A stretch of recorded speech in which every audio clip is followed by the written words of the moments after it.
What is up, y'all? It is a beautiful Sunday morning. I'm out taking a quick little stroll around my town. I'll go get the old bike warmed up nice and good. Haven't been on it much this week, so go out and get the old heart pumping in it. Make a quick little video. I want to apologize from the jump that I don't know how this is going to look once I edit it. I'm using a CHANUTE prism tube that the two Kiwi riders sent me, that JT Southern Fried had sent them, so I wanted to get out and make a couple of videos with it before I send it on to the next person. My only problem is, because I can't link it to my phone, I don't know what it's looking at right now. I've made a couple of videos already trying to adjust it, and they were not good. So this is my third or fourth attempt on trying to get the camera angle just decent enough for you guys to watch it. Like I said, I say my normal setup, so literally just kind of a fun little thing. But in this video, I want to discuss something that people have asked me, or wanted me to mention after I had this bike a while. But a couple, 3 months ago, it's been two and a half months ago, I bought my first Harley Davidson, and it's the 2018 Fat Bob. So I've got the 107. I've had a few people ask me why I didn't go with the 114.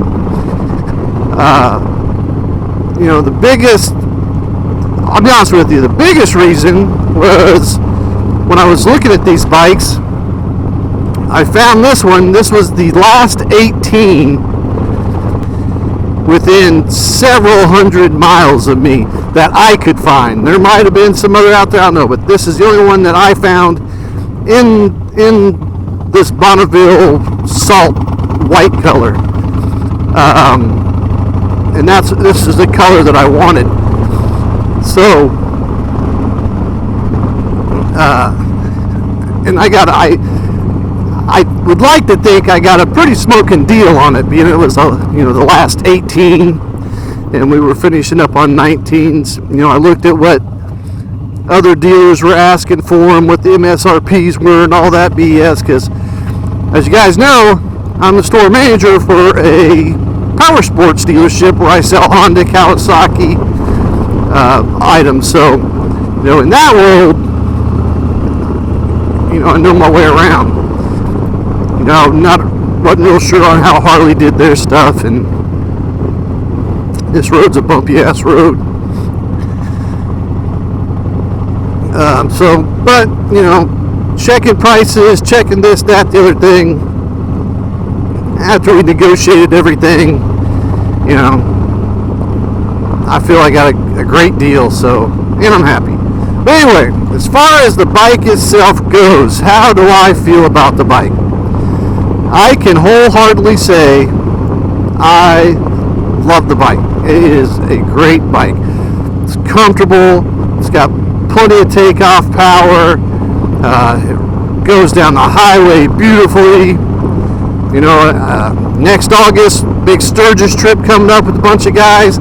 I think that's when I'm going to really, that's probably going to be the longest trip that I can think of coming up on it. So that'll be the true test of it right there.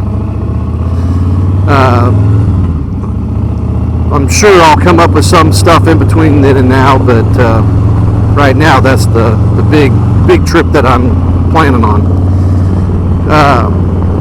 As far as modifications, the only thing that I've done, obviously, is I put what they call the Road Warrior front fairing on it. Some guys like it, some guys don't. But I know there's a lot of people out there that don't like the long LED light that these have, because they don't have the traditional round headlight. They have that long LED light bar headlight. And at first, I didn't much care for it, but I gotta say, after having it I dig it. I think it's cool. But with this fairing on there, I think it made it I just think it makes it look a little better. I don't know, just my opinion. But I've got the short windshield that keeps the wind off my chest perfectly, and then I've got a taller one when I go on longer highway rides. If I'm gonna be out all day or the weekend, I got a longer or a taller one that I put on for the highways to keep the wind, because let's be honest, get that wind off your chest. You don't get as tired when you don't have all that wind pressure pushing on you all day. So, and surprisingly enough, as slow as this one is, man, I don't get no wind on my chest. I love it. And it doesn't cause any turbulence. I don't get any head bobble. I don't get any, I don't know. It works perfect. I like it. Other than that, I put a phone holder on it. I put the electronic cruise control.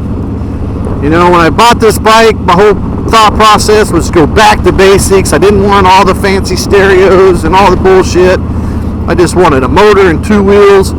But for what that cost, I put it on myself. It took me 12 minutes to install that.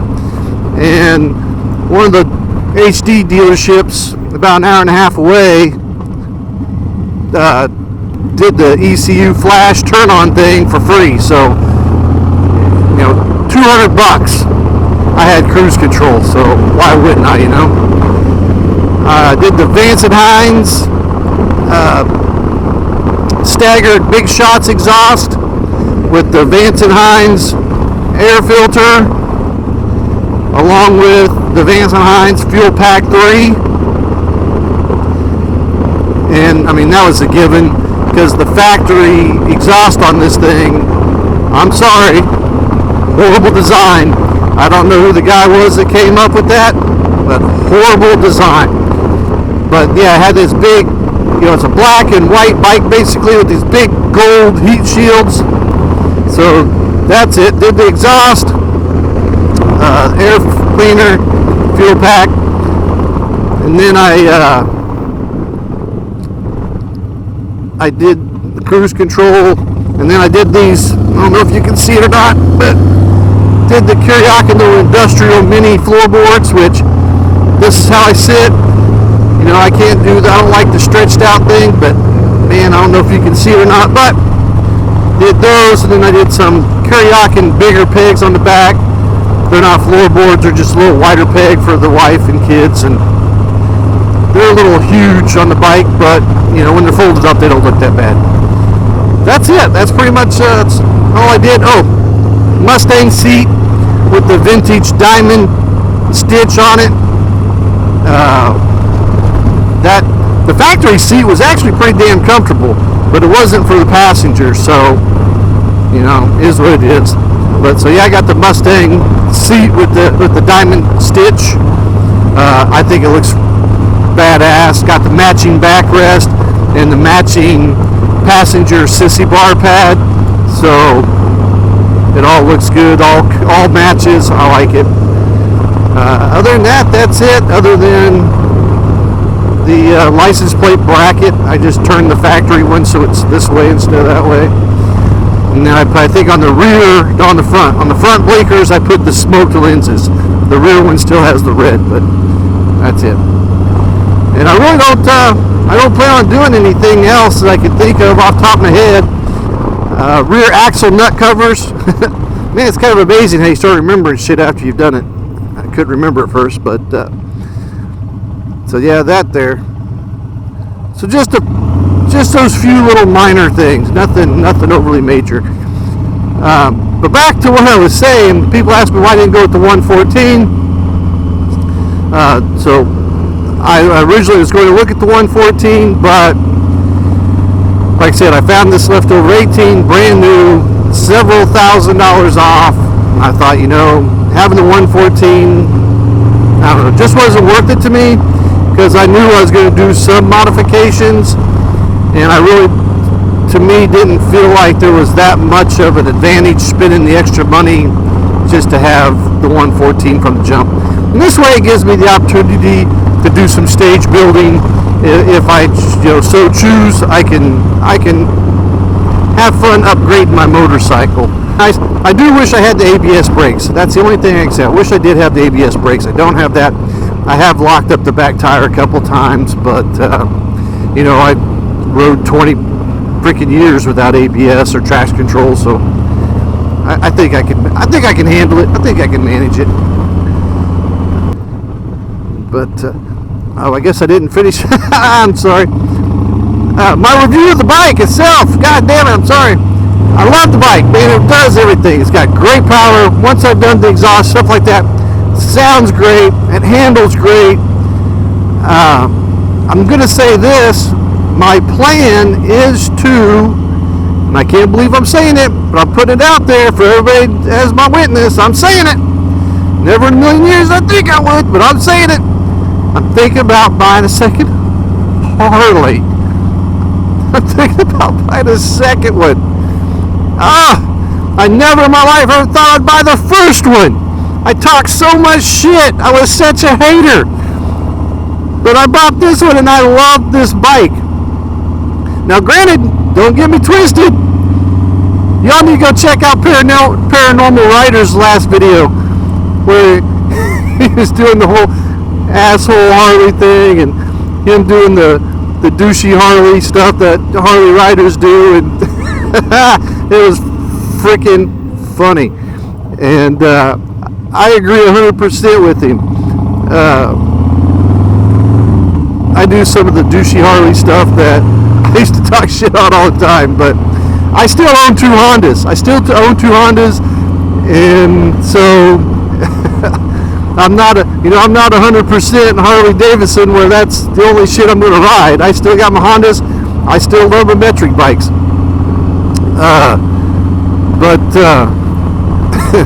I do find myself cleaning this bike more than I do my other bikes. And I don't really wash them that much. For the most part, what I do is when I get home from work, I grab the rag, I grab the spray, I spray on the bike, I just give the bike a wipe down. And I try to do that. It takes me 4 minutes, maybe 5 minutes when I get home from work just to wipe it down real quick. So, I'm not out there hand scrubbing all the little intricate pieces and stuff like that. That's still not my style. And that's why I went with this bike, because of all the black.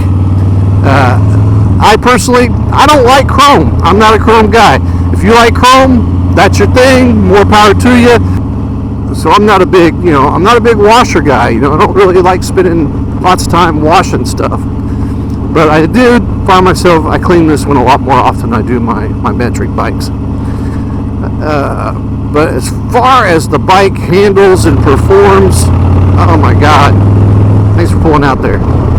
I absolutely love it. I love everything about it. It's comfortable. It's got plenty of get up and go. I kind of wish it had about 1 to 2 gallon bigger gas tank.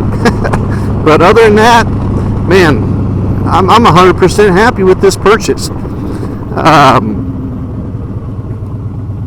Speaking of, I'm just pulling in here so I can finish up this vlog here. I'm going to go get some gas here in a second. But for everybody that wanted to know, yes, I truly like it. I take back all the shit I talked. I apologize. But it's a great motorcycle. I love it. Everything about it's been spot on. I've had no issues. I do my own servicing. That takes a minute. That's a lot more involved than what my other bikes are, but for the most part, though, I'm very happy. I can't lie. The bike, everything about it's really cool. I hope this video turns out halfway decent. Like I said, I really don't know what it's pointing at or how it's pointing right now. I just wanted to get a couple of videos made with it before I send it on to the next person. I hope everybody had a great weekend. I hope everybody has a great and safe work week. Like I said, I hope to get this out by at least tomorrow night. And with that being said, man, like always, y'all stay rad and stay safe, and we'll catch you on the next one.